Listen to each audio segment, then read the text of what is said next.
director ejecutivo, el doctor Julio Landrón, prometió en el primer Picasso del Hospital Ramón Báez que le iba a enviar un ventilador al Hospital Municipal de Villa La Mata. Hoy es una realidad y le traemos aquí un ventilador de la marca Drager, una marca alemana, una de las mejores marcas de ventilador. Con un buen uso pueden tener ventilador por muchos años.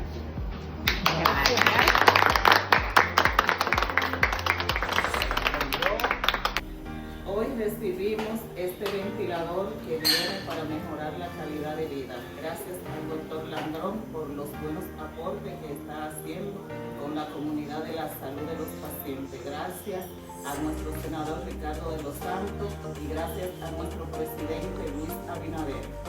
Gracias al doctor Landrón por hacernos entrega el día de hoy de este equipo que llega a revolucionar la atención en los pacientes críticos en la sala de emergencia, esperando brindar un servicio de mayor calidad a nuestros pacientes.